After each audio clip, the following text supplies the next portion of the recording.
My name is Abdul Rahman Sino. I'm the interim chief of GYN oncology at University of Miami Sylvester Cancer Center, and it is our absolute pleasure and privilege to host you here at the university for the next couple of days for these sessions. I was reflecting on the way here about why we do this, and we always talk about what is our sense of purpose, what is our sense of mission, because without having a target of what we're trying to reach as an institution and as a division, we're really just navigating without a compass. And so walking in, I was looking at Sylvester Comprehensive Cancer Center. I started thinking, what does comprehensive mean? Is it traditionally, it's always been about comprehensive healthcare for the patient, right? Like we're trying to take care of the mind, body, and soul. But for us as a division, comprehensive means comprehensiveness in our patient encatchment, in who we see.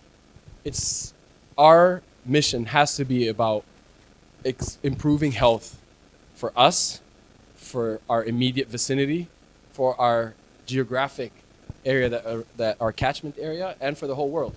And that means something beyond catering to healthcare of the majority in the United States. It has to be about global health.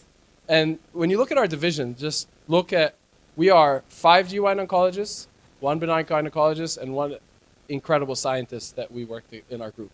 And of these 7 people, there is 4 of us who are international, and there are 4 of us who have roles within the Cancer Center in international health, and we have 3 of our colleagues are specifically focused on Caribbean health and minority disparities work. So this is part and parcel of who we are. This isn't us extending goodwill. We believe that our mission to exist, our reason to exist as a Sylvester Cancer Center GYN oncology has to be to improve the health of cancer patients in our direct vicinity here in Miami, in Florida, in the Caribbean, and in South America, and in the rest of the world.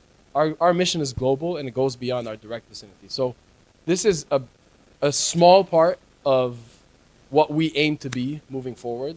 And from there, it comes like you can understand where it comes from to say it is truly our privilege to have you here.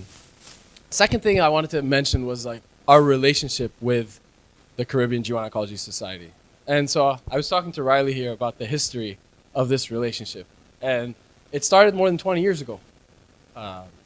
Good relationships are based on history, but the idea is always how do we move forward. And I'd love to have Matt talk a little bit about what we've been doing in the last 5 years and since 2017 with the fellowship and with the success of the fellowship and the rest of that relationship. But also I want to say that where we've been only matters to me in the sense of where we can go.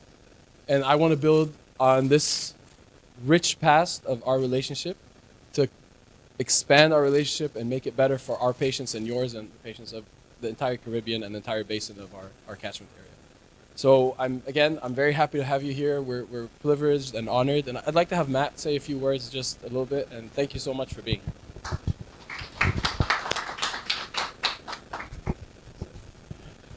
Good morning. See lots of friendly faces here today.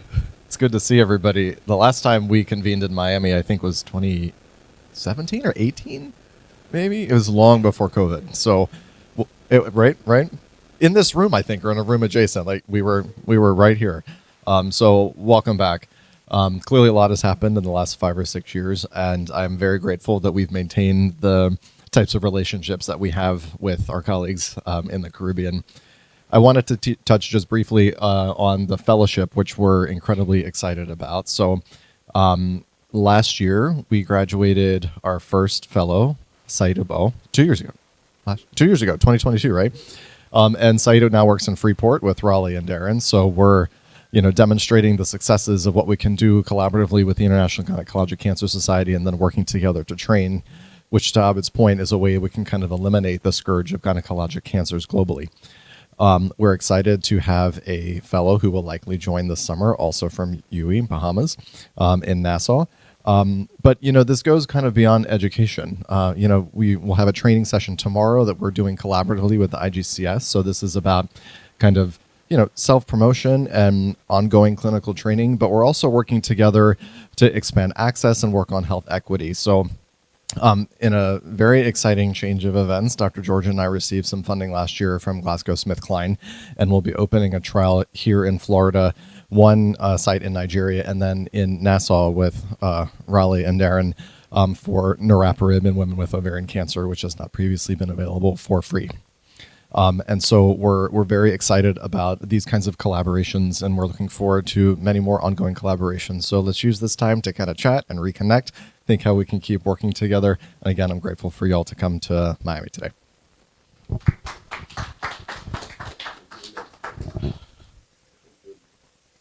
You want to say a few words, Zenny?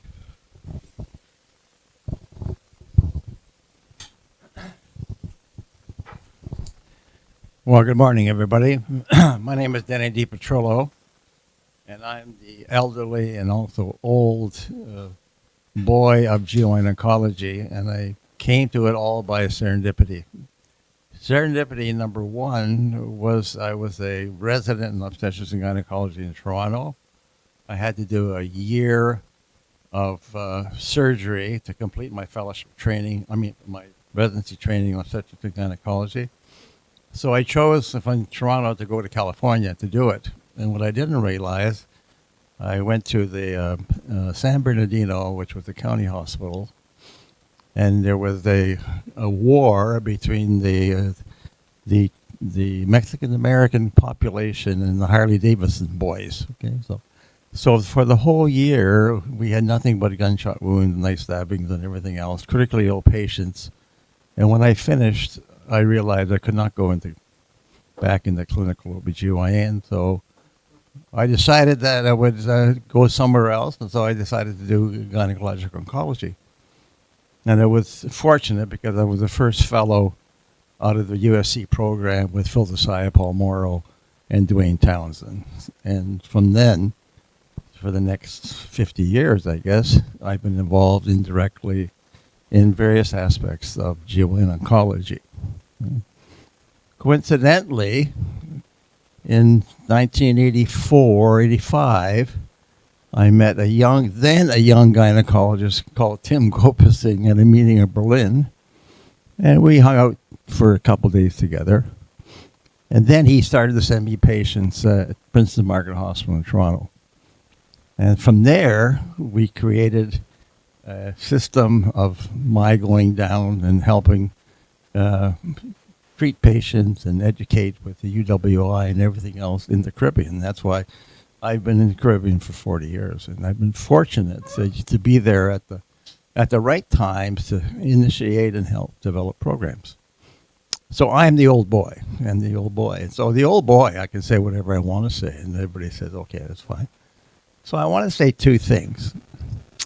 Number one is that GYN oncology has changed. No longer are we the big surgeons of the world. Our trump card is our knowledge of the biology of gynecologic cancer.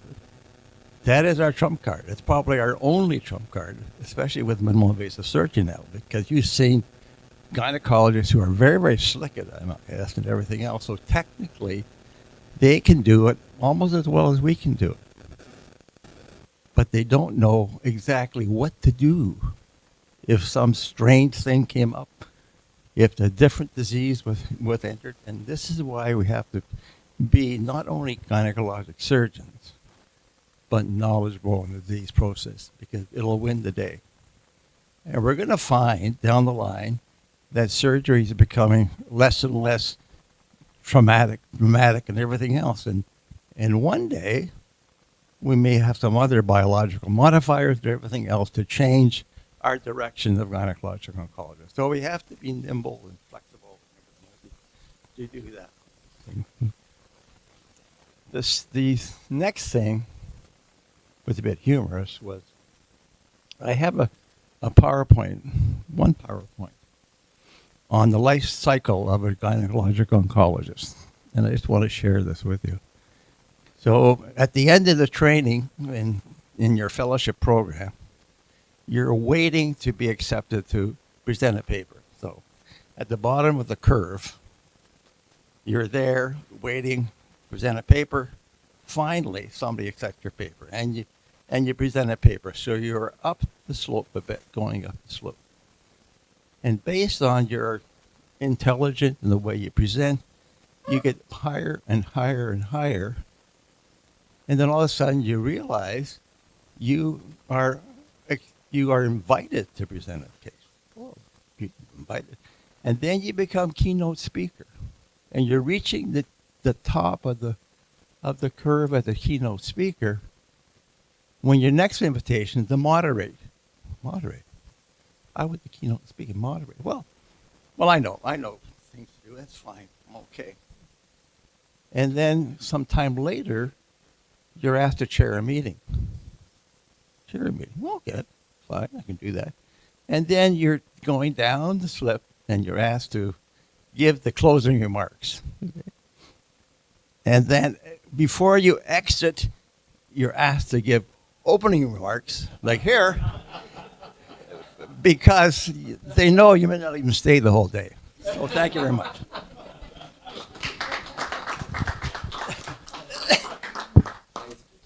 Thank you, Danny, as always. Well, I'm going to keep it short and sweet so we can stay on time. But for those of you who don't know who I am, I'm Raleigh Butler. I just happen to be the president of the society at this moment. I am happy that you all are in this room because I realize, I don't know about you, but when I was in the UK, there was something called Grand Prix. I would have been in Silverstone watching the Grand Prix. I also have been fortunate that one of our colleagues in Montreal, who does quote-unquote robotic surgery, Gottlieb, who had a chance of which Halliday wrote a paper, took me into one of the Grand Prix back rooms, the engineers, and to see the cars. So I'm glad you've given that up to be here with us. I want you to know, too, that Denny made me who I am, and he very often calls me and said, Raleigh, you have to make sure put the society on a good foot. So I'm footing. So I'm hoping we're achieving that goal. I pulled Tim Gooper Singh back into the room because it was my hope that once we partner with the International Gynae Cancer Society and make all of us trainers, we can then go back to Barbados, to Trinidad, to Jamaica, and then Bahamas, and all of the young gynecologists, give them the skill sets to help us with the number one scourge, cervix cancer. We are few in numbers, so we spend more time up in the ivory tower, operating and doing things. I would be remiss if while the president, I don't open that door and make sure all of those future gynecologists could be expert colposcopists. They could also, with Tim's help, with CARICOM, get all our ministers of health to vaccinate our populations so we could get rid of this scourge. I think that's my role, and that's why I did what I did, to try and stimulate us to do that. Imagine if we could piggyback 2-3 times a year in the Gynecologic Society in Jamaica and run the colposcopy course. Similarly in Trinidad, similarly in the Bahamas. I think that may be more beneficial to our region. So I thank you all for giving up your weekends, for probably putting the Grand Prix in your back pocket to get it later. But I would be remiss because Matthew, we have a joke. Matthew is my brother from another mother. He and I have basically spent time thinking about how we could bring University of Miami and the various different UWI units together to help the region, as his director has, Seno has said. So I thank you all for being here. I think those are the goals I would like to see during my presidency. And if we achieve just 50% of it, then I would feel good. So Tim, your role now as I leave, Denny brought you first. I was second. So I take my leave. But you have to get this society into CARICOM so we could influence from up. We will be working from down up, and I know you have the contacts up. You know all the prime ministers. You even knew my former prime minister, who I was hoping if he was still in, I could have fixed this. So you got to help us get this done. Thank you very much, and I think you're the coordinator for the morning. So I will graciously hand the mic over to you, sir. Thank you.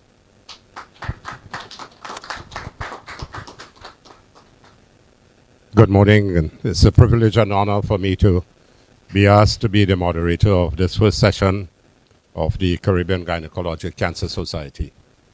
My name is Tim Gopi Singh, and as you heard from Denny and Raleigh, I was Denny's first non-Canadian or international student on a postdoctoral fellowship. I was an assistant professor at the University of the West Indies then when I joined Denny in 1987.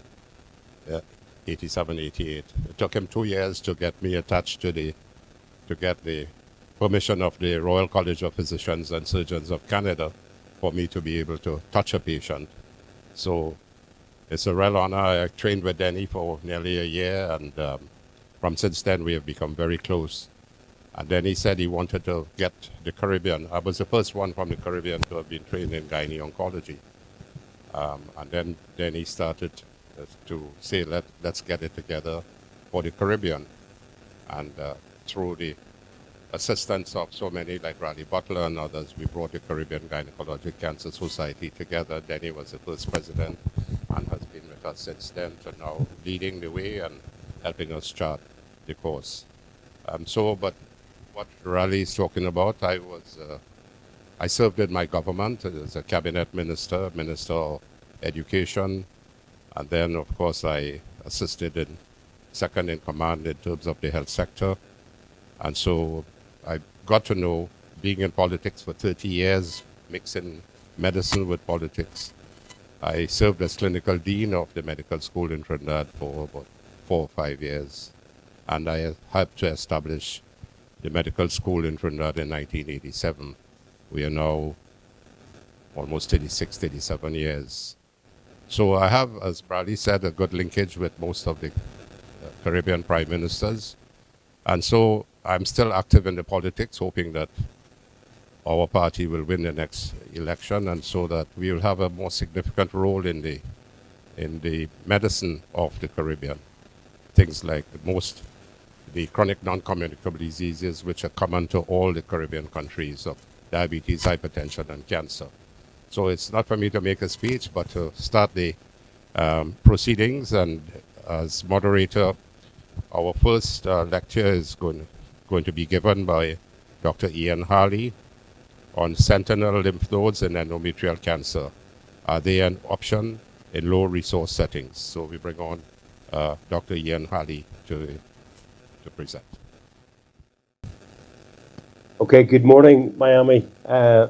It's the 3rd of May, and you're probably sitting in 27, 28 degrees, while over in Northern Ireland it's about 15 degrees. So I'm very sorry I'm not able to make it with you today. There's nothing better than sitting with my friends from the Caribbean, sipping rum in the heat. It's certainly a lot better than sipping cocoa in the cold over in Northern Ireland. Thank you very much to the organising committee for asking me to speak, and as always, it's a pleasure to be in contact with you, and always particularly when I see my good friend and mentor Denny DiPetrillo, and Denny's definitely had a major impact in my career as he has in many of your careers, and he continues to do so. And he's a remarkable man. The title of my talk today is Sentinel Lymph Nodes in Endometrial Cancer. Not so much about sentinel lymph nodes. We all know about sentinel lymph nodes, but it's really, are they an option in low-resourced healthcare systems? There's really a paucity of literature in this area, and it's one of the reasons I enjoy giving these kinds of presentations, is that they generate discussion, and it very often leads to collaboration and setting up of research studies or projects for people. And I think by the end of the presentation and discussion, we may find that there is room for that in this area. And the one thing I can't do here at the moment is forward. Oh, there we go. I just want to put a plug for IGCS 2024, which is in Dublin. And if you haven't registered already, I hope you will register. It's on the 16th to the 18th of October. And I hope that you'll enjoy coming over to Dublin and experiencing some of the social side of the meeting as well as the academic side of the meeting. Darren, can I just ask you that on the right-hand side of my screen at home here is the list of people that are on the Zoom meeting. Is that coming up on your screen?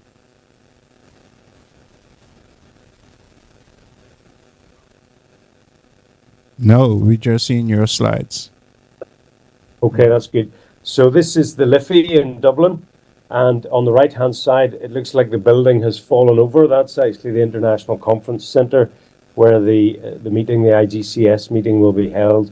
So you're going to get plugged for IGCS in Dublin throughout my presentation.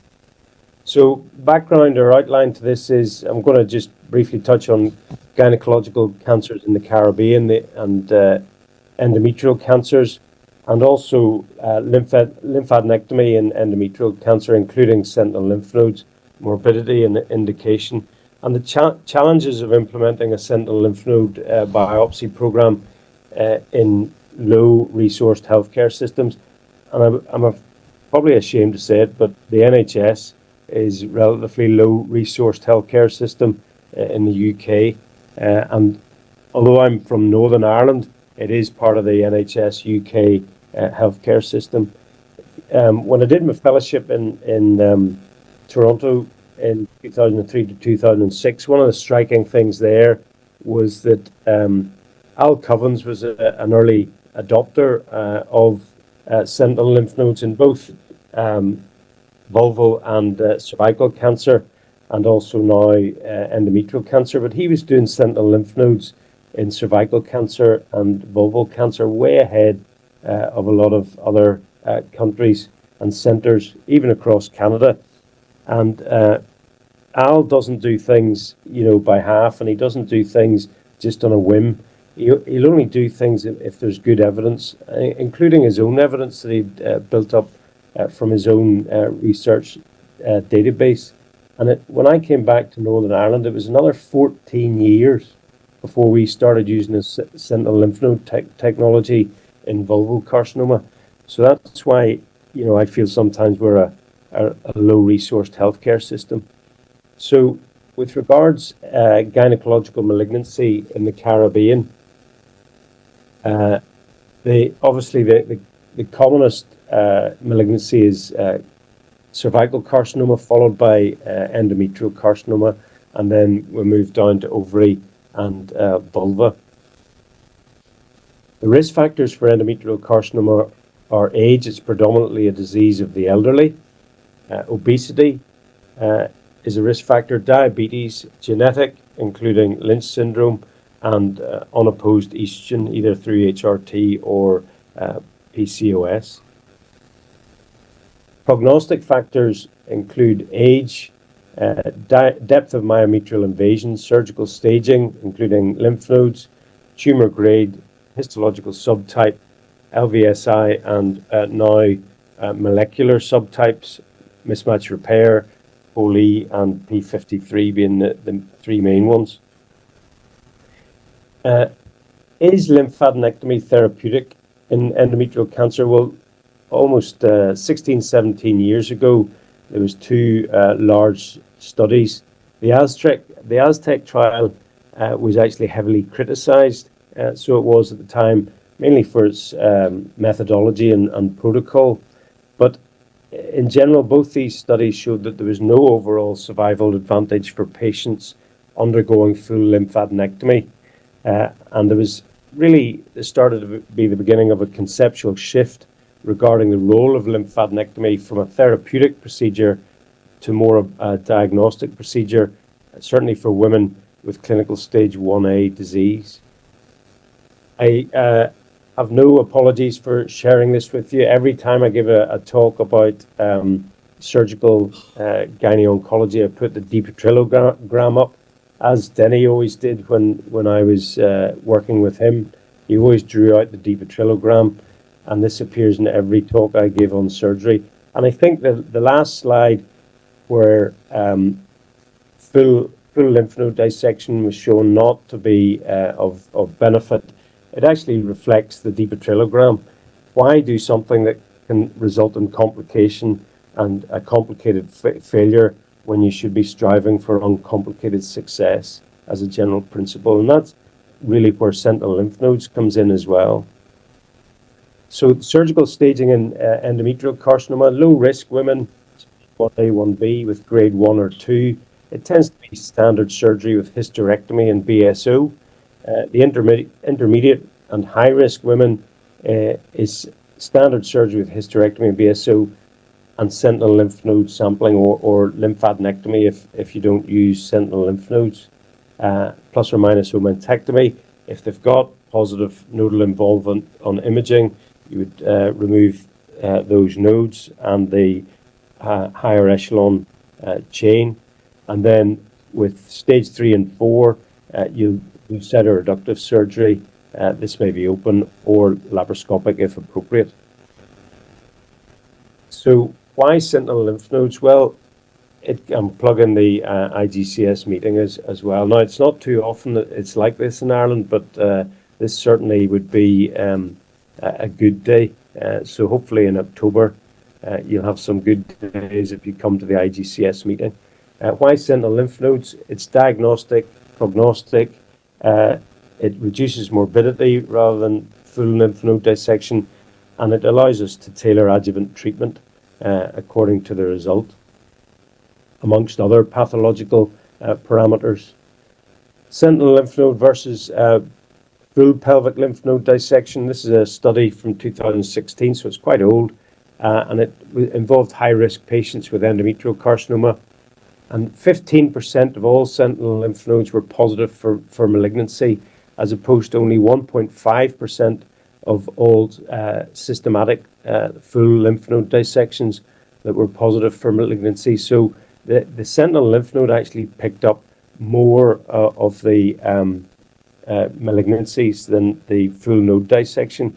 And we currently in the UK, the guidelines for cervical cancer are not favourable in the guidelines to using sentinel lymph node only for cervical cancer, although I know in other countries that it is used, in other countries in Europe and beyond, and certainly that's where I learned to do it for sentinel lymph node only for cervical cancer in Toronto with Al Covens. But we would use sentinel lymph nodes in our radical hysterectomies, but in conjunction with systematic lymph node dissection. And basically we use that to make sure that we remove probably the most important node, which is the sentinel lymph node.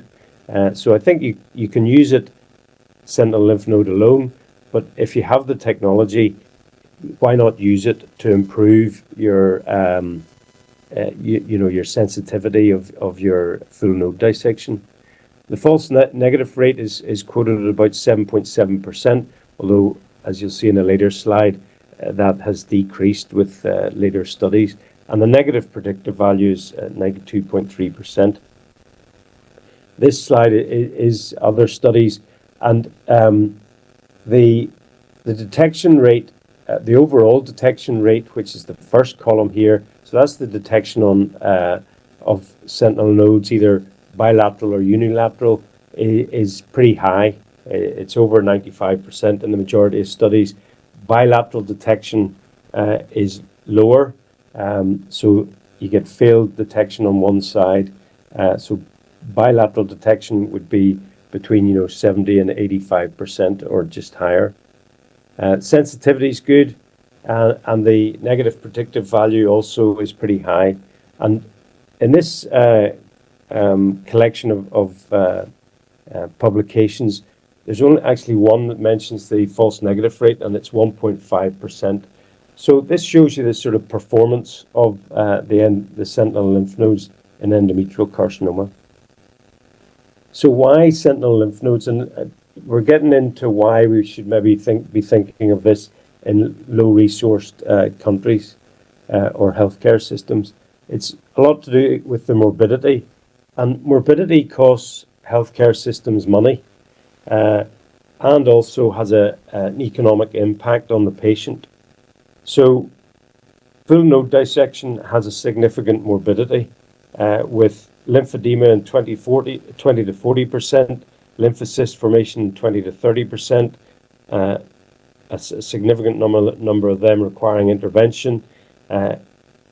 I quote actually infection. It's not that common to get infections in the pelvic lymph node dissections, or as common as it is if you use full node dissection for vulval cancer, where the infection rate is about 50% with a full groin node dissection.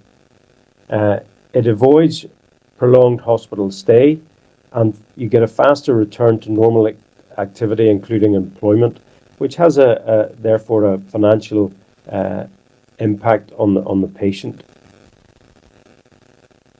The financial burden of treatment on patients is that 25% globally of surgical patients face financial hardship following treatment, and of these 25%, 57% actually risk financial catastrophe, with loss of income being one, and then the cost of treatment. And as you can see, the probability of catastrophic expenditure is across the globe, but this map highlights that it's mainly in healthcare systems with low resource, and that's why the probability of catastrophic expenditure needs to be addressed. And how can we address that? We can change how we treat patients so that the financial impact isn't as severe. So the risk factors for endometrial cancer are also the risk factors for morbidity and the risk factors for poverty. So morbidity increases with age when we operate, because endometrial cancer is predominantly a disease of the elderly, and they also don't have the financial resources frequently because they don't work. Obesity also increases your morbidity, and if you've got morbidity in obese people, they won't return to work as frequently. And diabetic, all these risk factors for endometrial cancer also increase your risk of morbidity and your risk factors for poverty. The institutional benefits of sentinel lymph node mapping are that it reduces your amount of theatre time, reduces the blood loss, and therefore lower transfusion rates and the cost of the transfusion service, reduced complication rate, which decreases hospital stay, and it all equals a reduced financial burden on the hospital in the low-resourced healthcare systems. Pub in Dublin, Temple Bar, you'll visit there if you come to IDCS. Sentinel lymph node program, how do you set it up? Well, you've got to educate the theatre staff. The surgeons have to know how to implement it and how to use the sentinel lymph node technology. If depending on what technology they use, you need to educate the nursing staff, the anaesthetist, the pathological staff or the pathology staff. We tend to ultrastage, and most people ultrastage their sentinel lymph nodes. but you've also got to know what to do with the results from ultrastaging. There's no point in ultrastaging and finding that you've got a micromet and not having a plan in place as to how you're going to manage that. So all these have to be thought out before you start your sentinel lymph node program. I would suggest that you start your program from the bottom of the screen up, so you get collaboration and consensus from your tumor board as to what you're going to do with the information that your sentinel lymph node biopsies bring. Your oncologists obviously have to be on board. What will they do when you have a negative sentinel lymph node? Will they not give whole pelvic radiotherapy in a high or a high risk endometrial carcinoma? That they have to be confident that your sentinel lymph node program and protocol is robust, and that's why you tend to work from the bottom up. So developing a sentinel lymph node protocol, I mean, we didn't invent the wheel, so we took this obviously from other publications. But what I would suggest is that if you are setting up a sentinel lymph node protocol, that you record your data, collect your data. Why do that? Quality assurance. You want to know what your false negative rate is. You want to know what your ghost node is. So it's not uncommon to think you're removing a node and then embarrassingly in the tumor board being told, well, there was no node present actually. So that's all part of quality assurance.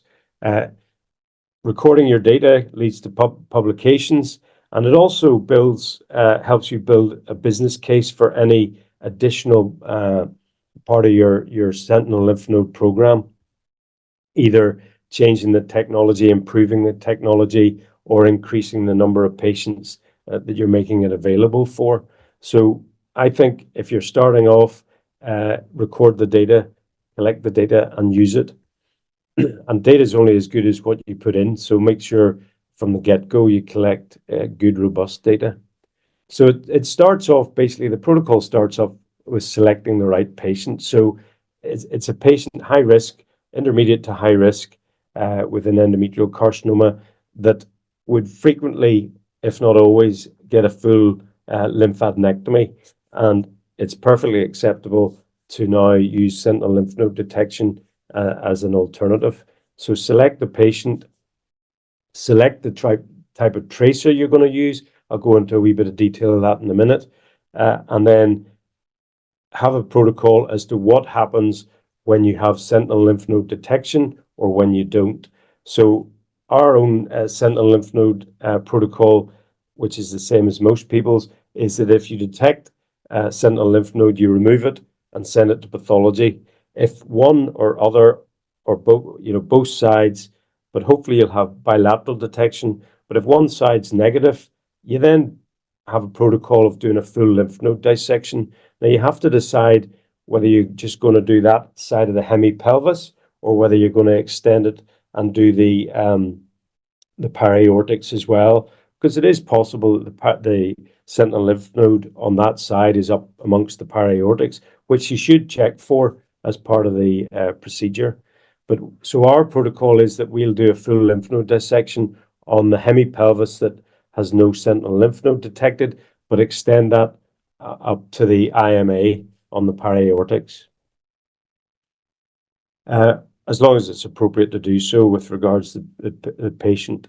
So the tracers, you can use methylene blue, which is cheap. We use indocyanine green, ICG. The problem is that the methylene blue actually has a 25% less detection rate than ICG. And the problem with ICG, not that the tracer itself is expensive, but the technology to detect the sentinel lymph node with the infrared cameras, is expensive. A stack system in the UK, the technology with the cameras, including laparoscopic and or open cameras for infrared detection, is over £100,000. But if you can build into a business case the amount of money that you're going to save by reducing morbidity, I think it's possible to get there. The majority of sentinel lymph nodes are detected within the nodes within the pelvis or at the pelvic brim with the common iliac, and occasionally you get sentinel lymph node detected up at around the periaortics. We inject at 3 o'clock and 9 o'clock, so it's a mil of ICG deep and then a mil superficially, both at 3 o'clock and 9 o'clock. You eventually find the way to do it. And on the right hand side here, I took this photograph yesterday. That's all the kit we use to inject. We use an epidural needle, an 18 gauge spinal needle. Sorry, not epidural needle, an 18 gauge spinal needle, and then 20 mils of water and the ICG powder, and it's pretty straightforward. And we inject prior to starting our laparoscopic surgery, and this is the typical appearance at laparoscopy, where you've got the green detected by the camera, and you can see the lymphatic channels, and it leads you generally directly to the lymph node. So factors that contribute to failed mapping: injection and tracer infiltration procedure, i.e. the operator is pretty high up there. If it fails, it's frequently due to the technique of injection. So you got to make sure the more you do, the better you get at it, and not just leave it to the resident or the fellow. Previous pelvic surgery reduces or increases failed mapping. Positive lymph nodes, non-endometrioid cancers, which is counterintuitive because you want to do it in high-grade tumors. Obesity and age greater than 65 years. So with regards to sentinel lymph node mapping and survival, Walter Gottlieb and colleagues, it improved overall and progression-free survival in this study that he published, and lower rates of pelvic recurrence. There's ongoing studies. These are the two studies that I mentioned. The ALICE trial, and then the other on the right, which is a phase 3 trial. So in conclusion, surgical morbidity in low-resourced healthcare systems is important. It reduces the financial burden on a patient. It also reduces the institutional burden by reducing morbidity and the cost to that institution. It's a very easy way for lymph node assessment and endometrial carcinoma. Are sentinel lymph node protocols cost-effective? Hypothetically, yes. I mean, if you can reduce the morbidity and the financial effect of that morbidity, then actually cost-effective wise, and there's bound to be, I'm not a healthcare financial analyst, but I'm sure there could be ways of showing where it's cost-effective. I'm unclear and unsure of where we're going to go with the molecular testing and what impact that will have in surgery. I would relay to my colleagues in Miami. They're probably several years ahead of us in the molecular testing, and I would like to hear their comments on whether that's had any impact on their surgery, in particular lymph node dissection. And I think there's definitely room for a pan-Caribbean study in relation to the economics associated with sentinel lymph node studies, rather than doing a full lymph node dissection, particularly relating morbidity to the financial burden on both patients and institution. I think I've run slightly over time. I regard us as a slightly under-resourced healthcare system, and I can relate to many of the frustrations that are probably felt in the Caribbean through resourcing. And one more plug, IGCS Dublin in October 2024. Thank you very much, and apologies if I've overran.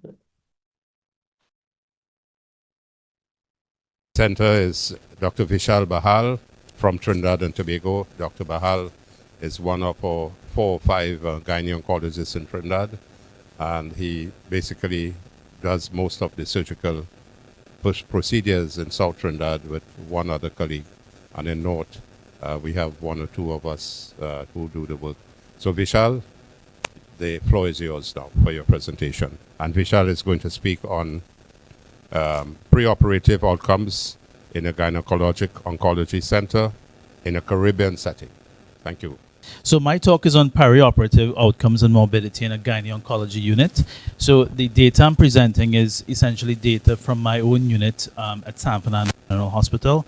So I'll present a little bit around just a bit of an introduction on it and then my own data. So I have no conflicts of interest. So gynae malignancies is the second largest burden amongst female cancers. It is set to rise by 69% in 2040. In the effect on lower mid and middle income countries would be greater than higher income countries, and that's because of the lack of certain resources that we have, limited access to care, and also some of these countries you have patients presenting with advanced stages compared to high income countries.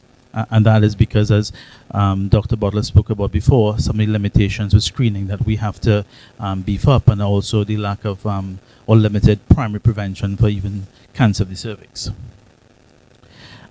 So gynae oncology services has been offered in Trinidad and Tobago for over 30 years. Dr. Gopi Singh is one of the first gynae oncs who started operating.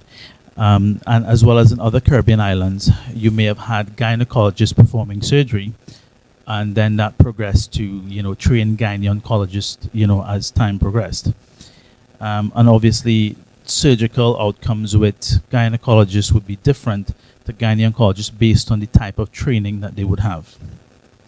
Currently, there's limited data on the perioperative morbidity from gynecological cancers in different countries, and that's because of the lack of, our inability, or we're not too good at record keeping or collecting our own data. Generally speaking, perioperative management involves preoperatively you have our MDTs, and that has improved outcomes with surgery. That is also we have other tools where we have improvement in optimizations in the Caribbean based on our ability to correct simple things like anemia, comorbidities. We have better management of those conditions, as well as some countries have additional imaging modalities such as MRI, PET CTs, which has also helped for guiding treatment. Intraoperatively, we have introduced minimally invasive surgery. Laparoscopic, you have robotic, more laparoscopic in the Caribbean rather than robotic. We have newer energy instruments, just an example of like LigaSure, harmonic. Those sort of instruments does help improve the length of a surgery, help improve the hemorrhage or blood loss at surgery, and which ultimately leads to improved outcomes. Other intraoperative modalities which help would be training. People or doctors who have more advanced training, you would tend to have better outcomes with surgery. And post-operative, you do have different protocols we follow to improve our outcomes with surgery. So we set out to audit our own practice, and this was when I came back from the UK from my training. One of the first things Ian told me, Dr. Halley, he said, it's a good idea. You need to collect your data prospectively. And also it helps, your new surgeon coming back, people are going to, have a closer eye on you, and you want to be able to audit your practice and have your own data. And that will help you also improve yourself. So we collected perioperative data, basically the clinical pathological data, as well as intra-op complications versus post-op complications. This was at my hospital, San Fernando General, and I'm just presenting 2 years of data, which should be from January 2019 to December 2020. There's 200 patients.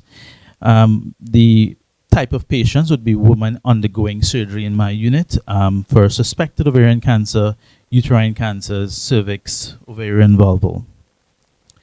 The data was collected and entered in Microsoft Excel. This was the easiest tool to use so that this can be exported into other statistical programs if needed. Data was collected perioperatively, so post-op for up to 6 weeks after surgery. And the type of data we collected would be patient demographics, type of surgery, intra-op complications, post-op complications, And we would have data on the histology, stage, types of cancers as well.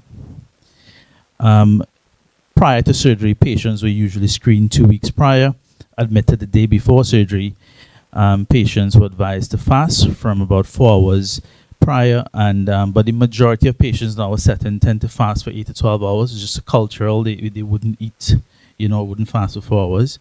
Pre-meds, patients would be given Padol or NSAIDs the morning of surgery, and all surgeries were done by one surgeon and with the assistance of registrars and house officers. There will be 3 trainees, and the intra-op and post-op complications were recorded. So the results, you can see from this, about 44% of the patients are more than 60 years of age. We have a couple of patients who are more than 80. The BMI of all patients, the mean BMI was 30.8. More than about half the patients had a BMI of more than 30. ASA scores, about 61% had an ASA score of 2 or more. In terms of comorbidities range from diabetics, hypertensive disease, cardiac disease, diabetes, and hypertension, but generally 72% of the patients had comorbidities, which you would expect in our type of patient population. In terms of the distribution by site, you would have over 105 patients who were cancers of the uterus. You would have 38 patients who were cancers of the cervix. We had 15 patients cancer of the cervix, ovary 35 patients. In terms of the histological subtype of the uterus, from this 52.5% of the cases were all uterus, and out of this you can see 72% of the uterine cancers were high grade, so grade 2 or higher. And then you have other subtypes, which is serous clear cell, which we lump together with the high grade cancers. So the majority of patients with a cancer of the uterus were actually high grade. Ovarian, suspected ovarian or confirmed ovarian cancers. From this, you would have 17.5% of the patients were ovarian pathology. Some of these were benign because suspected ovarian cancers or malignancies would come to us as well. And out of this, 7.5% of our population was cancers of the cervix. And 23% were benign, because we get referrals for benign cancers, benign ovarian masses. The types of procedures that would be performed would be hysterectomies. We did both laparoscopic and open, radical hysterectomies, exploratory laparotomies. Most of our debulking surgeries would entail peritoneal stripping if necessary, but we haven't done a lot of diaphragmatic stripping or upper abdominal debulking surgeries. And if we were undertaking those types of surgeries, it would have involved the general surgeon or liver surgeon at my facility.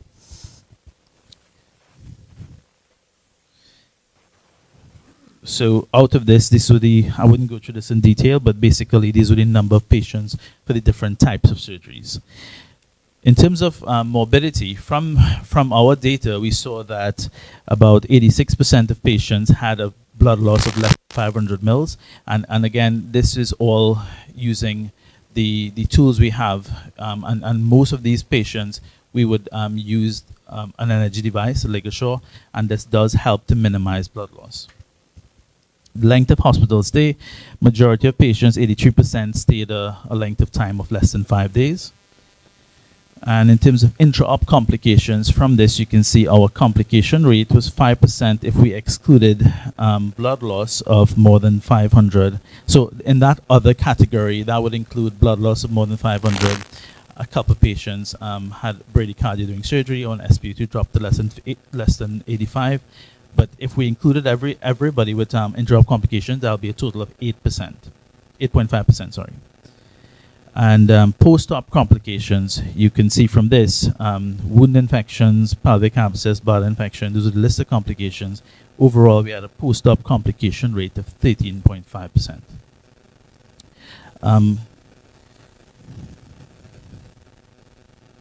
With respect to our intra-op complication rate, if you compare it to international, international is about 4.7%. Some studies would quote 8% as well. So we are comparable in terms of our intra-op complication rate compared to other studies. With regards to the other centers in terms of post-op complication rate, our post-op complication rate was 13.5% compared to other centers with 26%. But again, this can be due to our sample size and the type of patients, where other centers would be performing exenterative type surgeries as well as a lot of upper abdominal debulking surgeries, and complication rate tend to be higher with these types of surgeries compared to our patient population. So in summary, with regards to our data, we are comparable to the other centers internationally from high-income countries. We need to do some further analysis on the predictors of morbidity in our data in our data set. We also need collaborative surgical outcomes, as we all talk about, and if this type of data can be collected from the different centers, we can have a multi-center review as well as further analysis done on the predictors of morbidity in all our centers. And we do need, so in my center, one of the limitations with performing advanced debulking is theater time. We don't have enough theater time, and it does impact on the waiting time if you were to take an entire theater day to do 1 or 2 patients. So we tend to sometimes send more patients for neoadjuvant chemo compared to primary debulking, and there is good evidence for that as well. But we would like to go in that direction. And as well, what Ian was speaking about before, something that we're trying to get into would be sentinel nodes. And again, we are in the process of purchasing or receiving a stack that can do ICG, that could be added on to our current system. So the hope is in the future, we can see how that impacts on our outcomes and our mobility in our center. This is the hospital, just to give you an idea where I work. This is the San Fernando Teaching Hospital, and it's in southern Trinidad. That's the southern part of Trinidad there. In Belfast City Hospital, this is the center, the cancer center where I worked. And Ian, we didn't see a picture of him, but this would be Ian Harley here on the far right. And where I trained in Northern Ireland. And there's actually a picture from the meeting in Trinidad. This is in 2018. So hopefully in the future we can take it back to there again. Thank you.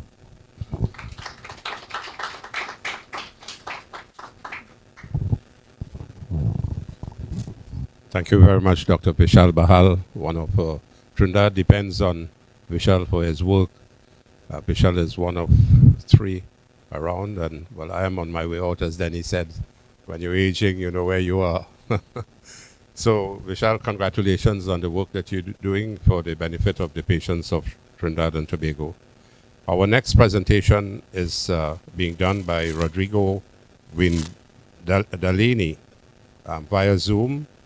And the topic is the era of molecular biology, BRCA, and HRD in women's cancer. May I have to mention, and how is it sponsored? Probably yes.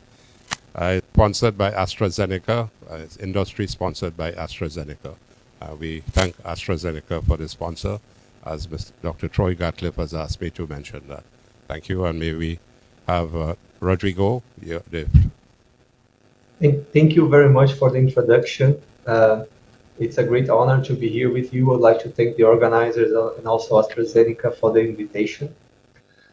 So when we start to study ovarian cancer and try to realize how many of the ovarian cancers are hereditary, it's very impressive, because the majority of the other tumors, we have like 10% of the majority of in median that are hereditary cancers.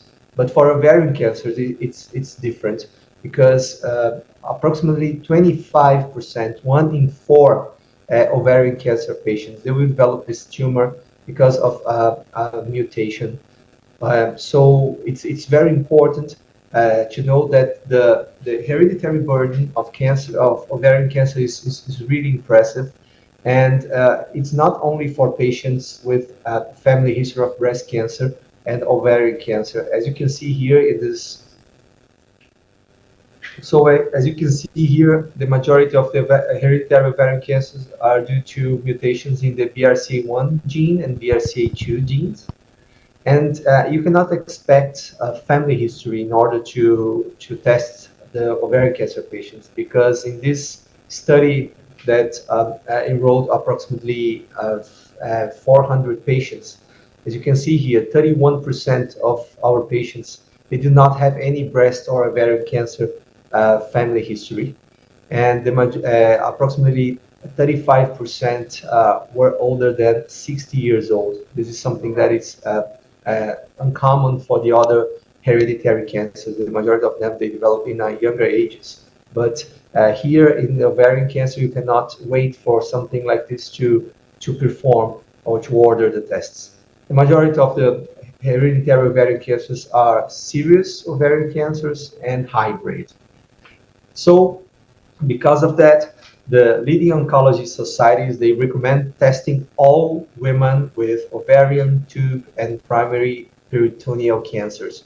So as you can see here in the NCCN guidelines, every patient with a personal history of epithelial ovarian cancer should undergo genetic testing. And here are the main genes involved in this hereditary disease. But it's also important sometimes when you see a patient that had a parent or mother or aunt with ovarian cancer, but they did not have the opportunity to get genetic testing. The recommendation for genetic testing, they will be transferred to your patient that is in front of you. So if you have any close relatives with ovarian cancer that were not tested, this patient now is a candidate for genetic testing. So this is also very important, because in the past we do not have the opportunity to test all the patients, and even today it's not all ovarian cancer patients that are getting genetic testing.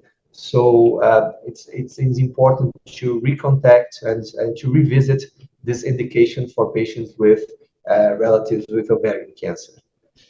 And in this graph, I think we summarize all the genes that are involved with increased risk of ovarian cancer. All the genes that are in this side of the graph, they have a really significant increase in ovarian cancer risk during the lifetime of a patient. So as you can see here, BRCA1 and BRCA2 are the most important ones. Approximately 40% of all BRCA1 carriers and approximately 25% of all BRCA2 carriers will develop this disease during their lifetime. But we cannot forget the other genes that are related to homologous recombination repair, such as BRIP1, RAD51C, and RAF51D, and also the Lynch genes like MSH2, MLH1, and MSH6. All these genes, the carriers of the genes, they will have an increased risk of ovarian cancer. And if you compare to the average risk of the population, they will increase at least 4 or 5 times the risk of ovarian cancer. So for all these patients, we have to discuss, if they did not develop ovarian cancer yet, salpingo oophorectomy, prophylactic risk-reducing salpingo oophorectomy. This is very important for these patients, because unfortunately we do not have any screening tests that are really effective to detect early ovarian cancers. So for these patients, we have to discuss salpingo oophorectomy. And for the carriers of the other genes that are related to breast cancer risk, for example, ATM, BARD1, NBN, they do not have such an increased risk of ovarian cancer that it's enough to recommend or to discuss salpingo-oophorectomy. I think this information is really relevant because today we perform for the majority of our ovarian cancer patients a panel testing that will include not only ovarian cancer genes, but also breast cancer genes. And if you have a positive breast cancer genes in your genetic testing, it's not always that you have to recommend also a salpingo-oophorectomy. So here it's a summary of all the genes that will require any type of risk-reducing surgery, and also the age that is recommended. So for BRCA1, you can start to discuss the discussion from 35 years old, BRCA2 40 years old, and for the other genes, for example, BRIP1, RAD51C, and D, you can discuss to perform this surgery when they arrive at 45 years old. So there's a window of opportunity, the best window of opportunity to do this. But if a patient did not perform any surgery in this window of opportunity, it's okay to perform it later. But we cannot forget to do this because this surgery is really, really important for them. And for the other genes, like I was saying about them, that are related to breast cancer, but they do not increase the risk of ovarian cancer enough to recommend any type of risk-reducing surgery. So the most important genes, so for all the patients that are positive in a genetic testing, 75% have BRCA1 or BRCA2 mutations. So these genes are really the most important ones related to hereditary ovarian cancer. And here it's a prospective study showing the incidence, the cumulative lifetime risk of ovarian cancer in BRCA1 carriers. As you can see, it starts approximately at 35 years, and this curve accelerates and has, when they reach 70 years, a plateau. But approximately 50% of all BRCA1 carriers will develop ovarian cancer during their lifetimes, and approximately 20% BRCA2 carriers. So this is a really important biomarker. You will find why, you will understand why these patients develop ovarian cancer, and this will also give you an opportunity to do prevention and screening for relatives that are carriers but still now asymptomatic. But is it important to try to find these mutations in the tumor? Because as you know, you can, if you take a biopsy from the ovarian cancer, you can find not only the germline mutations, the mutations that are in 100% of the cells of this individual, but if you take a biopsy, you will find also the somatic mutations, the mutations that are only present in the tumor. And when you combine the mutations that are found in the germline testings and the somatic testing, you will find approximately 25% of the ovarian cancer patients will have BRCA1 or BRCA2 mutations. So this is 1 in 4 patients with this type of mutations, or germline or somatic. And this is really impactful to guide treatment. But we cannot forget that when you start your testing using a biopsy, using a tumor testing, and you find a BRCA1 or 2 mutation, it's very important after that to establish if this is a germline or a somatic mutation, because about 60% of these mutations are germline, and they will have an impact for the relatives of your patients to prevent and screen tumors, not breast, ovarian, pancreatic, and prostate cancer, all the tumors that are related to BRCA1 and 2 mutations. So if you start to test your patients using a biopsy from the tumor and you find the BRCA1 and 2 mutations, you always need to continue to investigate using a germline testing through the saliva or blood. And if this test is positive, the tumor, the mutation is a germline tumor. It's not a somatic tumor. If the blood or a saliva test is negative, then this mutation is only in the tumor. It's a somatic mutation. It's always very important to do this when you find these mutations. And how can we use this biomarker to treat our ovarian cancer patients? Now we have to talk a little bit about PARP inhibitors. They have two mechanisms of action, PARP inhibition and causing synthetic lethality, and also PARP trapping. So as you can see here in this figure, PARP enzymes play a crucial role in repairing single DNA breaks in cells. And when PARP is inhibited, these single strand breaks cannot be efficiently repaired. In normal cells, other DNA repair pathways can compensate for this deficiency. However, in cancer cells with defective DNA repair mechanisms, such as those with BRCA1 and 2 mutations, inhibiting PARP leads to accumulation of DNA damage. In BRCA mutated cancer cells, the remaining DNA repair pathways are unable to effectively repair the accumulated DNA damage caused by the inhibition of PARP. And this results in the accumulation of double-strand DNA breaks, which are more lethal to the cancer cells. Essentially, PARP inhibitors push the already vulnerable cancer cells over the edge by preventing them from repairing DNA damage, leading to cell death, apoptosis.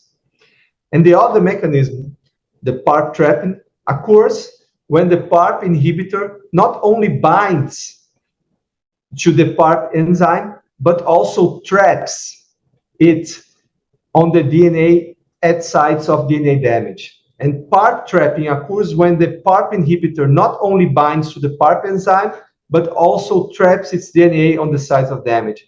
And the combination of PARP inhibition, synthetic lethality, and trapping leads to a synergistic effect, causing extensive DNA damage accumulation and ultimately apoptosis, cell death. So when we start to develop this drug and treat ovarian cancer patients, they are usually used to maintenance therapy. So you give your patient platinum-based chemotherapy. If they respond to this kind of treatment, then you can treat these patients in a maintenance setting. And here are the three biggest phase 3 studies that evaluated the efficacy of PARP maintenance after a response of first-line platinum-based chemotherapy. And here we focused only on the subgroup of BRCA1 and 2 mutated patients, not only germline, but also somatic mutations. And as you can see here, looking at all these three curves, the maintenance therapy gave a very important benefit of extending progression-free survival if you use this medication, PARP inhibitors, in the maintenance setting. So now that we know, we have to test all the ovarian cancer patients, not looking at the germline mutations, but also the somatic mutations. 25% of our patients, we will find a mutation in BRCA1 and 2, but is it possible to find other patients that will also benefit from PARP inhibitors? Then we started to try to find out if we have other markers to guide our treatment with PARP inhibitors. And one very important concept is the concept of homologous recombination deficiency. So here is how BRCA1, as you can see here, and BRCA2 will work through trying to repair double-strand DNA breaks. As you can see, BRCA1 and 2, they do not work alone. They have a lot of other partners that are really important to guide the DNA, double-strand DNA breaks, to guide this DNA repair.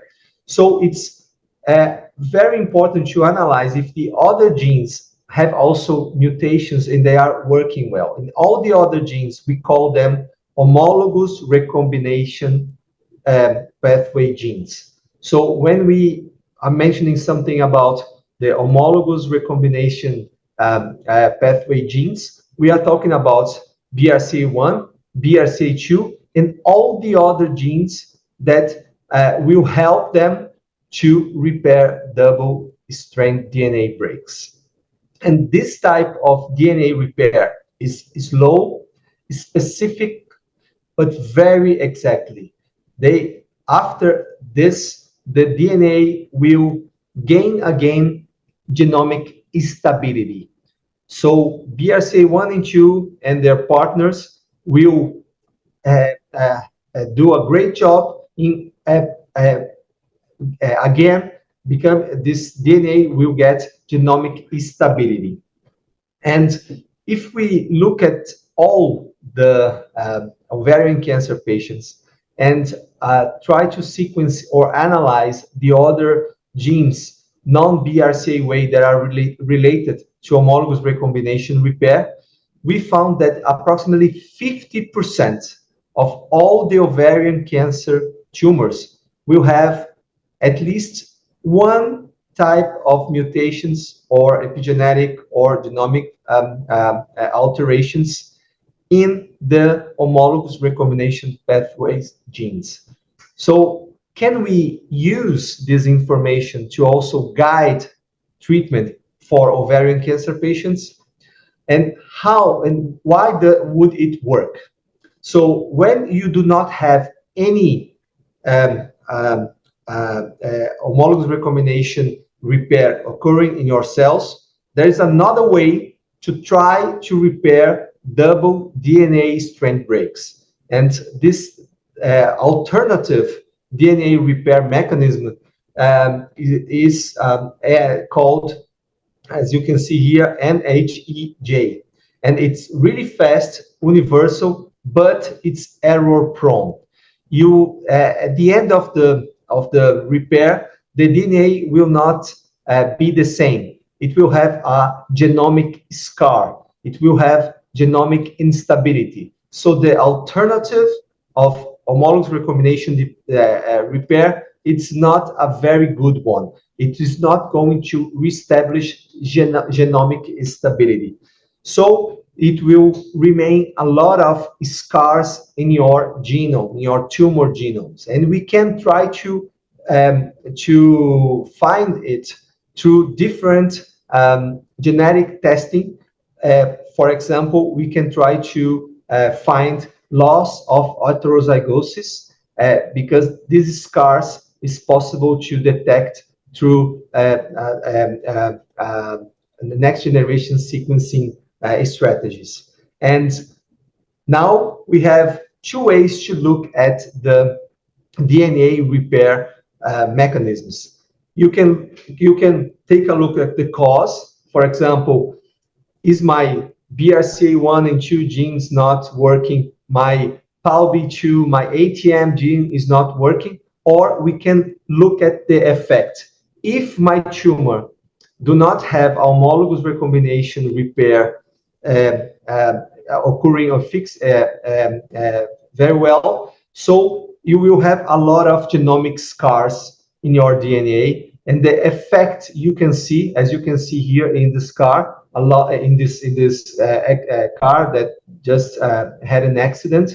So you can see a lot of damage, a lot of scars, and you can measure these scars and say, so probably this tumor is not working well, the homologous recombination repair. So now we have in our daily practice two types of tests. You can check for the cause of the genomic instability or the effect of the genomic instability. And probably in your countries you use a lot of Foundation one CDX tests. This test will check for all the genes, but only one genomic scar, the loss of heterozygosity. And you have a different assay in the market from Myriad that will check mutations in BRCA1 and 2, but we'll check for 3 different genomic scars, and they will give you a genomic instability score. And how was this Myriad assay developed? If the patient has a BRCA1 or 2 mutation, or if the score is over 42, and they will take into account loss of heterozygosity, telomeric allelic imbalance, and large-scale stage transitions. If you have or the BRCA1 or the score over 42, this tumor is HRD, homologous recombination deficiency positive. If the score is under 42% and you do not have any BRCA mutation, this tumor is HRD negative. And if we try to look at this signature, genomic instability signature, approximately 15% of the patients will have germline BRCA mutations, 25% germline and somatic mutations, and another 25%, and in general 50% will have genomic instability. And this signature will find another 25% of our patients that will have the potential to benefit from PARP inhibitors. And this signature was tested in the PAOLA-1 study, the study that used in the control arm bevacizumab and in the active arm bevacizumab plus olaparib. And for the maintenance after first line of platinum-based chemotherapy. And as you can see here, the patients with HRD positive, including all those with BRCA1 mutations, they perform really well. But if you exclude the tumors, the patients that had tumors with BRCA mutations but had only HRD, you can also see the benefit of combining olaparib with bevacizumab.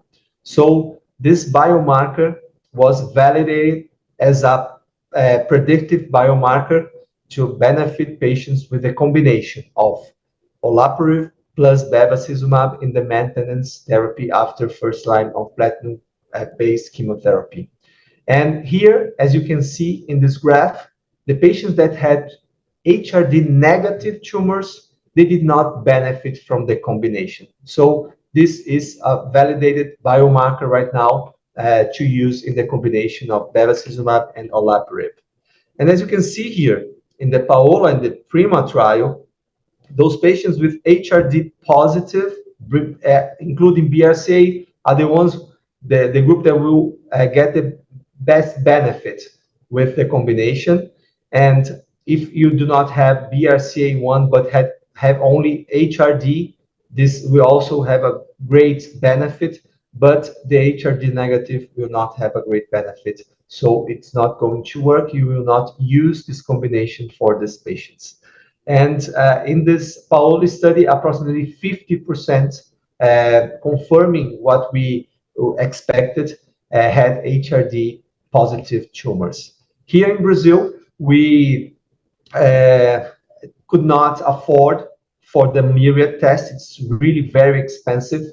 So 2 different labs developed a in-house HRD assay and they validated comparing this assay with the Brazilian tests, and it performed really well, and we started to use this. But right now, Merck, MSD, and Illumina, they joined forces and validated the HRD Myriad test for the Illumina platform.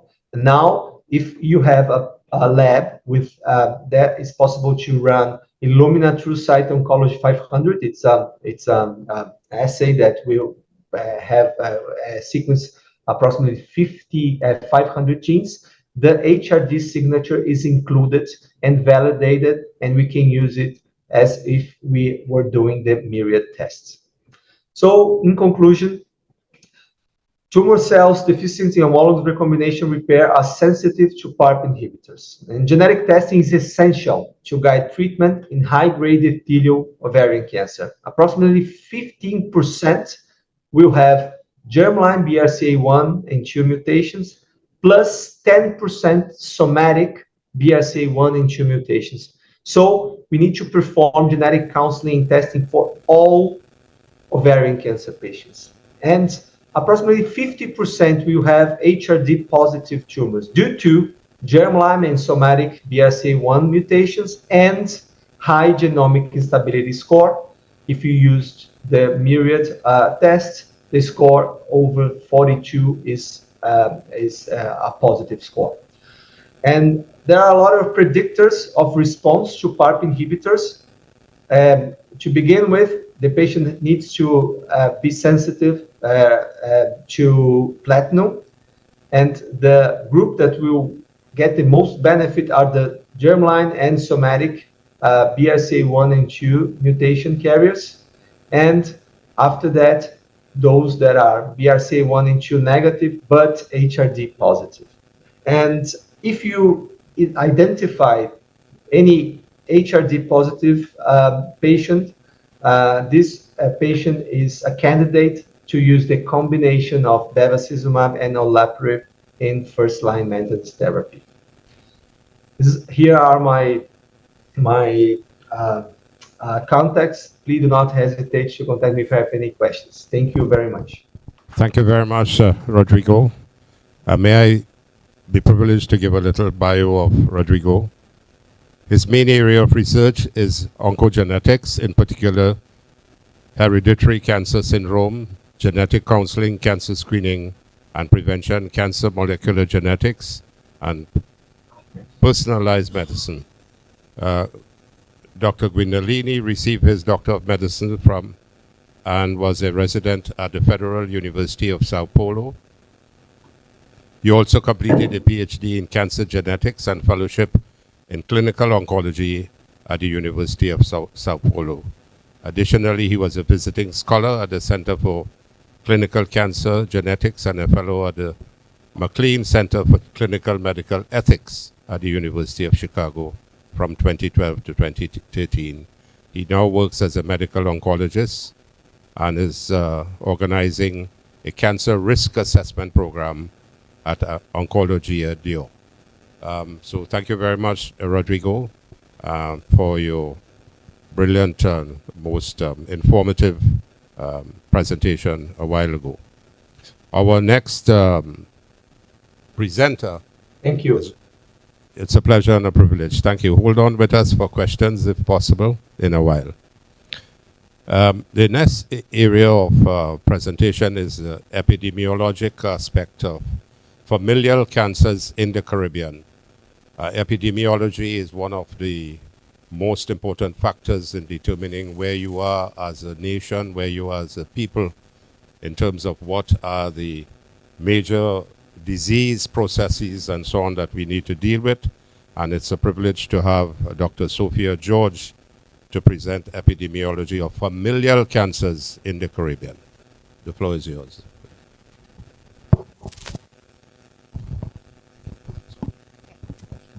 Good morning, everybody. So the previous speaker gave a lot of, excuse me, the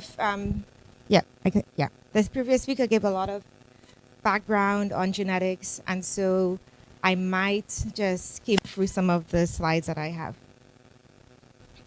So first of all,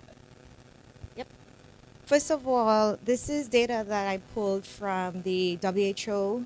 They just released this in February of this year. And I thought it was important for us to just look at the burden of disease in our population, specifically because this is a cancer meeting.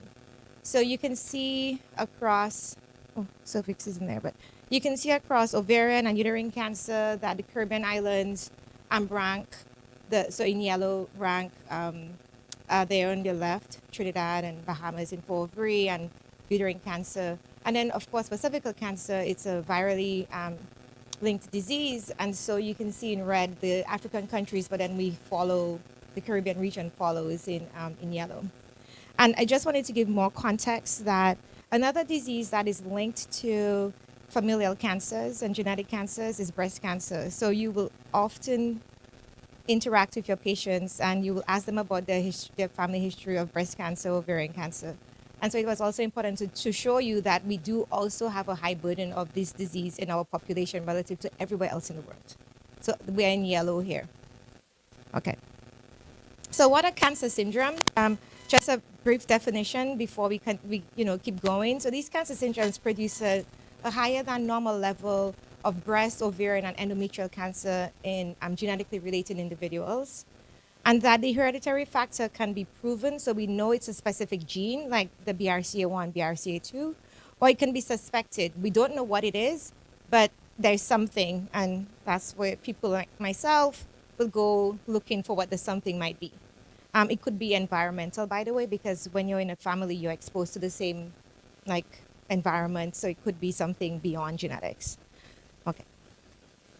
And this is just an example of a pedigree of a family, specifically in Trinidad, where you can see the red here represents people with cancer, and the green people with breast cancer and green ovarian cancer. So that's, at the time, we didn't know if it was a proven genetics, but it was definitely suspected in that particular family. So most hereditary breast and ovarian cancers are sporadic, as you learned, and not associated with an inherited genetic predisposition. But for breast cancer, up to 14%, 5 to 14% are linked to hereditary breast cancer, and for ovarian cancer, about 25%. And I will talk about our data soon. Both men and women can have a genetic predisposition to breast and ovarian cancer. So it can pass from mom or dad. The lifetime risk is elevated, and that usually these cancers are linked to early age at diagnosis. Okay. So important for us here, again, just to give context. So I'm going to be talking about hereditary disease in our Caribbean population, and this is something that we have a genetic predisposition to, so you develop cancer earlier versus sporadic at the top, where it's expected over time, you're exposed to different carcinogens, and you develop cancer as a result of aging, natural aging. And from the context of ovarian cancer, we know a lot about ovarian cancer. We also know a lot about breast cancer, but I decided to just keep this slide up. So you can see individuals who have a genetic germline genetic risk predisposition for ovarian cancer, who having a BRCA1 or BRCA2, their risk is markedly elevated. And similarly for individuals with a PALB2 mutation and RAD51C and D. Okay.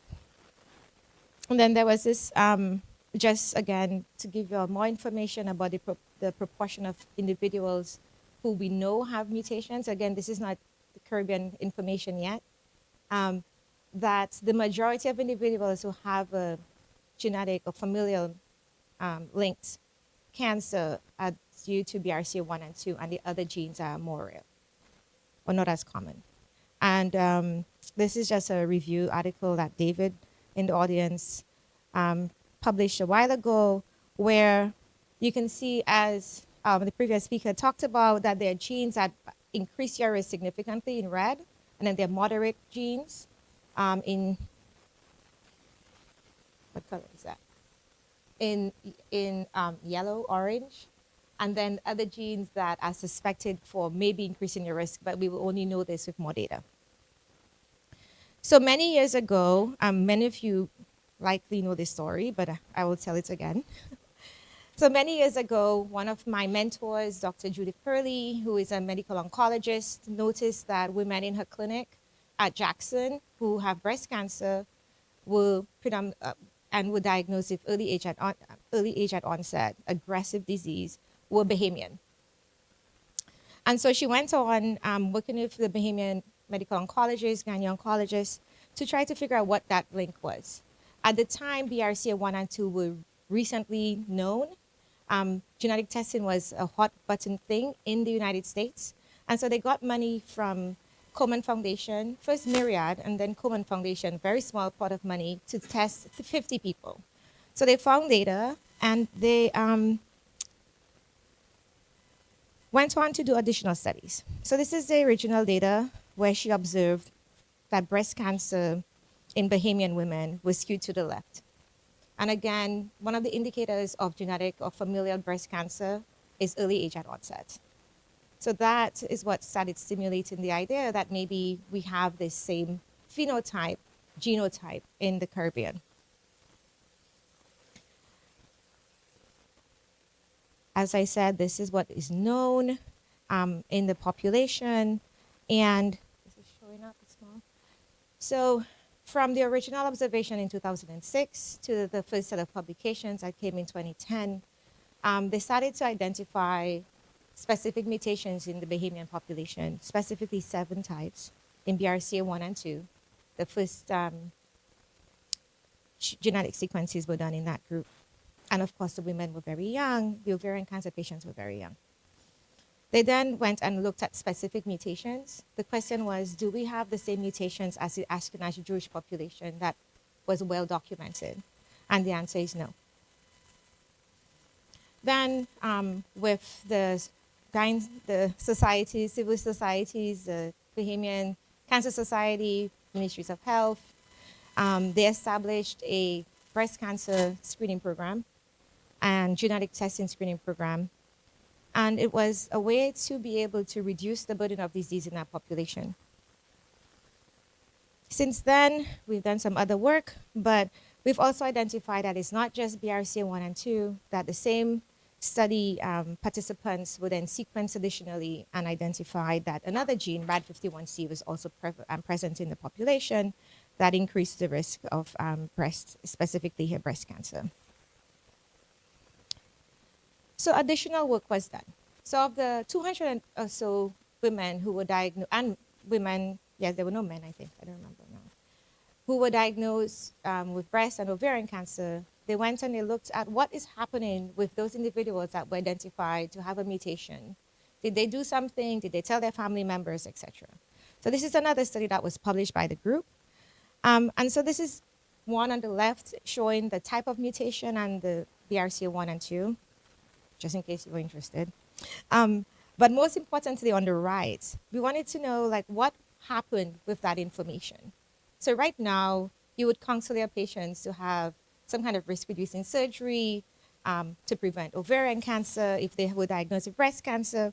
But what we found was that of the individuals, about 78 of them were contacted. 16 of the 55 who had breast cancer had a bilateral oophorectomy. Let's see what else.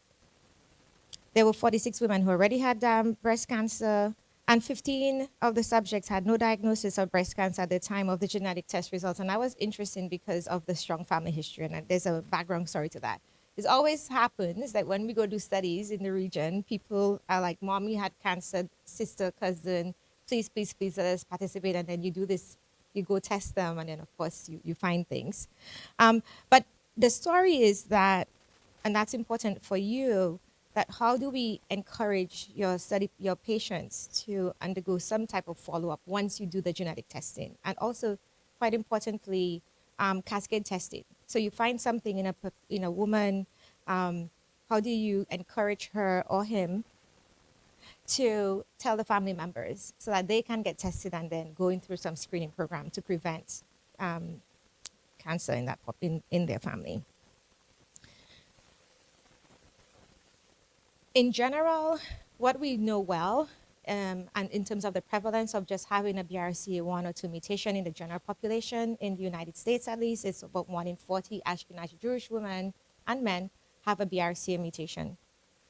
In the general US population, it's 1 in 400. So not as common as the Ashkenazi Jewish population. The team did a study. The people who were enrolled in the study were enrolled at Atlantic Hotel. Yeah. And so it's a hotel. So think about maybe not everybody who participated were actually from the Bahamas. But nonetheless, what they found was that in the general population, the frequency of the mutation is low, So it's about 1 in 1,000 individuals. However, in people who have a strong family history, that number is high. Where is it? Its family history is 3%. And then people with a known, a member of the family with a known mutation was 38%. So again, the story is here.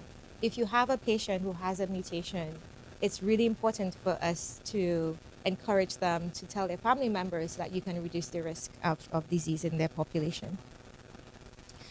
So we wanted to know what was happening in other countries in the Caribbean, and that's when I participated in the study. So data was coming out about the epidemiology of cancers in different countries in the region. I already showed you that WHO has been telling us, PAHO has been telling us that the burden of breast, cervix, which is not genetically linked, ovarian cancer, not as much work has been done at the time, or endometrial cancer, but for sure breast cancer, it's high.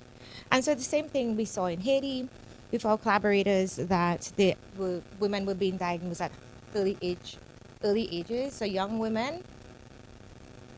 And then similarly in Barbados, work just looking at cancer registry, both either national or local, that a lot of women were being diagnosed with triple negative breast cancer, which is almost always linked to to genetic predisposition. Data that came out of Trinidad in 2018 showed again that there was likely early age at onset, so younger ages, and some of that was linked to African ancestry, as you can see in the purple. And so we had some themes here that a lot of the cancers were being diagnosed premenopausally, so links to genetic predisposition. And then for breast cancer, a lot of the tumors were triple negative or hormone receptor negative. So we applied for funding from the Komen Foundation with our collaborators in the Caribbean to look at what proportion of the population in the Caribbean has a genetic predisposition to breast and ovarian cancer. And so the arrows in orange show where we initiated the study. The criteria included having invasive breast cancer, ovarian cancer, having one grandparent at least born in the country, and of course providing informed consent. We did panel testing. So first it was targeted testing BRCA1 and 2, where we looked at those genes that we identified in the Bahamas. We thought, well, maybe it's everywhere because the Bahamas is part of the Caribbean. And then when we found that it wasn't everywhere, we then did panel testing, and that was funding from Color Genomics at the time. So what we identified is that for those people who participated, so at the end of the study, we had 118 individuals who consented to participate or who qualified to participate in the study. The women were, I can't even see the screen, sorry. So they were diagnosed at a young age, here, under 50, both the ovarian and breast cancer patients. And that about 144 individuals, about 14% of our study population had a germline genetic mutation in one of these 4 genes. We had mutation carriers in STK11, NBN1, CHEK2, other rare, very rare genes that are linked to increased risk for breast and potentially ovarian cancer.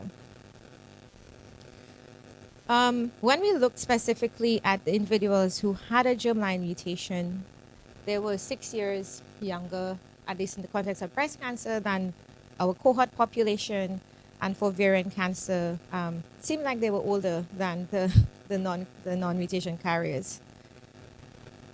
We also noticed that there was a link between BMI, not saying that in our population, BMI is direct, with having a mutation increases your risk to cancer, just giving a summary of the data.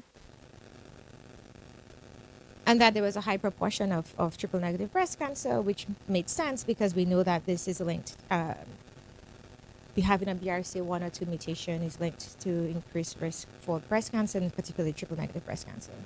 Another thing that we observed, obviously, is that families of individuals who had a mutation had a strong family history of other cancers in the family. Okay. So this is kind of like the summary. I'm going really fast so as we can catch up in time. So this is what the data looked like for us, that the Bahamian population had a higher rate, or the highest rate, and still is, of hereditary breast and ovarian cancer in the Caribbean. And then there were variations across different populations in the countries. So Cayman, Jamaica, Haiti, the numbers were about 5 to 6%, and then Dominica and Barbados was the other country that had high rates, and Trinidad and Tobago. The types of mutations that we found varied across countries, meaning that we didn't find just one gene that was mutated in all the population. And it's reflective of our heterogeneous population. We have people of African ancestry, European ancestry, Middle Eastern ancestry, Asian, Southeast Asian.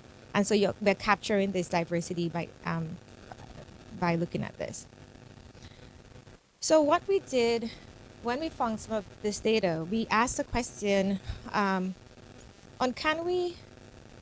what we observed in Bahamas, where people kind of didn't do too much and didn't tell their family members. So we asked, well, for those individuals in Trinidad, and we chose Trinidad because we had the largest population beyond the Bahamas who enrolled.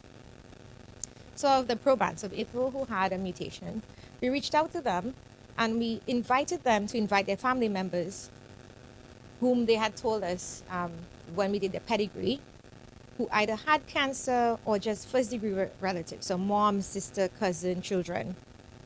And we invited them to come get tested. And again, that was part of the study. I forgot to say that in our studies, when we do the genetic testing, the individuals, participants get the results. So it's not like we have the results and they don't know. So we return the results to everybody. So we asked them, well, will you please tell your family members? And then we looked at how many people came and how many people consented to get tested. Okay. So let's see. So of the 32 mutation carriers, 25 individuals consented to participate. We identified 191 people who were at risk. So that's at risk first-degree relatives. We sent out a pamphlet and called them and asked them if they were interested in participating. And of those, 76 individuals came. All 76 participated in genetic testing, and then of that, about 46% were mutation carriers. What we haven't done is now, so we published this in 2018. We then gave them additional information about what to do once you have this information. We worked with the clinicians to say a patient has this mutation.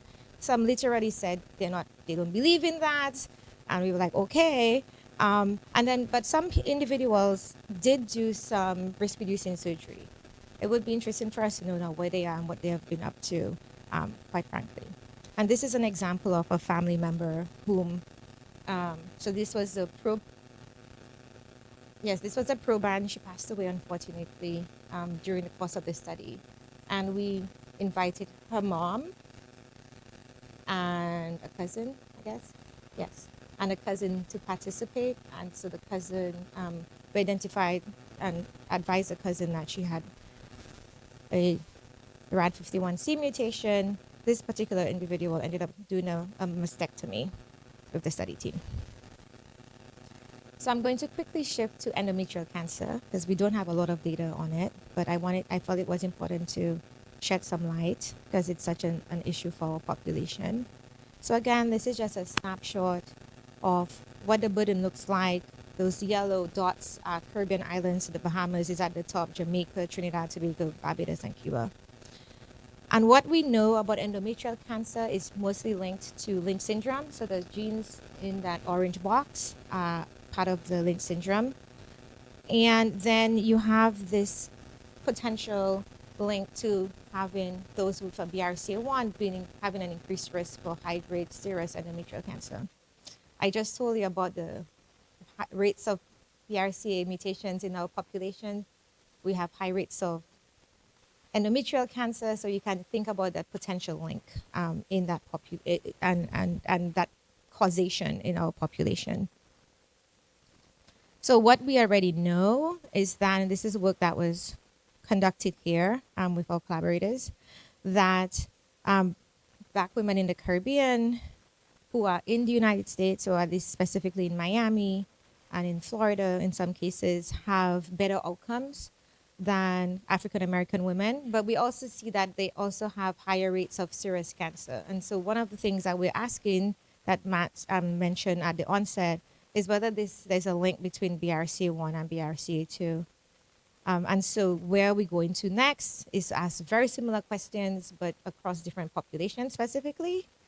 But asking whether individuals in the Caribbean, in a subset, so we're doing this in the Bahamas with Dr. With Raleigh and team, if there is a link with people with high-grade serous or any high-grade or any endometrial cancer and BRCA1 and 2 mutations. So finally, I want to add that the work that we're doing is not just like research in the lab, but that we have the work has, at least in South Florida at our institution, led to women and men, I guess, being asked, because men get mammograms too, if not just if you're an Ashkenazi Jewish person, but also if you're Bahamian. And that's work that implementation in our daily practice came from the work that we did in the Caribbean. And Matt, did you mention this? No. Yes, you mentioned that too. Yes. That's actually what you mentioned, not this. And also as a result of this work and ongoing work, you heard Matt talk about it, and I just felt like it was important to put this slide up, that the fellowship, the training, the ongoing collaboration of years, decades really, between us, you all in the Caribbean, and all our collaborators in Nigeria, which we didn't talk about, has led to us being able to launch sometime in the summer this interventional treatment trial, which we will again understand more about familial, specifically ovarian cancer in this case, in our population. So I think, hold on, I have one more slide. Yes, okay, 2 more slides.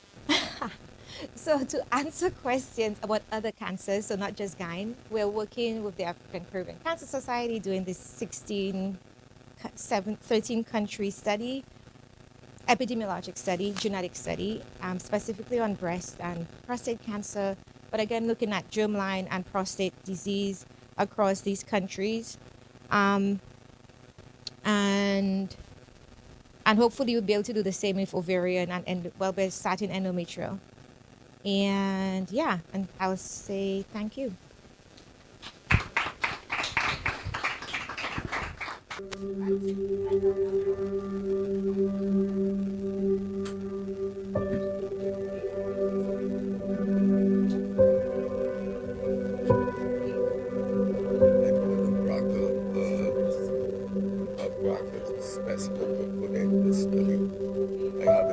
It's in the hotel, but I think I'll see you. I didn't walk with it now. I think I'll see you later. So when we over there,